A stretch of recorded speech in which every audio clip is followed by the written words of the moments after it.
রমজান মাস কোনো স্মার্টফোন ব্যবহার করবেন না, নেট কানেকশনের সাথে সংযুক্ত থাকবেন না। যাদের নেটেই কাজ, নির্দিষ্ট সময় কাজের সময় করবেন, এরপরে টোটালি বন্ধ করে দিবেন। বাসার রাউটার বন্ধ করে দিবেন, নির্দিষ্ট সময় চালিয়ে বাকি সময় বন্ধ করে রাখবেন। ডিসিশন নেন, দেখবেন আপনার রমাদানের অন্য 10টা 20টা প্রস্তুতির চেয়ে এই একটা প্রস্তুতি আপনার রমাদানকে অনেক বেশি অর্থবহ করে দিবে ইনশাআল্লাহ। দ্বিতীয়ত, রমাদান মাসে আনহেলদি, অস্বাস্থ্যকর এবং আমাদের জন্য ক্ষতিকর এবং অপ্রয়োজনীয় অতিরিক্ত খাবার গ্রহণ করা থেকে রমজানে বিরত থাকে।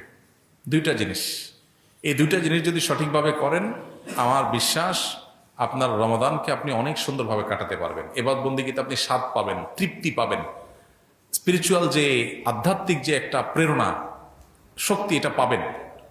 এই যে চোখের জেনা হয় সোশ্যাল মিডিয়াতে, এই যে আপনার ডোপামিন সোশ্যাল মিডিয়াতে একটার পর একটা আনন্দ, বেদনা, হাসি, খুশি, বেদনা, বিভিন্ন ইস্যুগুলো আমাদের মনোযোগকে বিভিন্নভাবে বিক্ষিপ্ত করে ফেলে।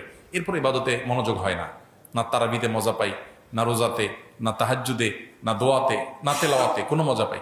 এগুলো থেকে আপনার সঠিক সুফলটা পেতে হলে আপনাকে নিয়ন্ত্রণ করতে হবে দুটা জিনিস।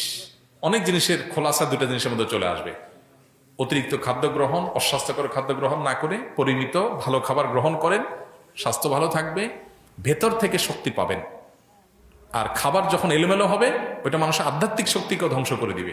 এবং তার সাথে মোবাইল ফোনের নিয়ন্ত্রণ, এই দুইটা জিনিস ডিসিশন নেন এবং আপনি লিখে রাখেন, ইনশাআল্লাহ হবে ইজনিল্লাহ আপনার জীবনের শ্রেষ্ঠ রমজান আপনি কাটাতে পারবেন এই দুইটা প্ল্যান করার মাধ্যমে।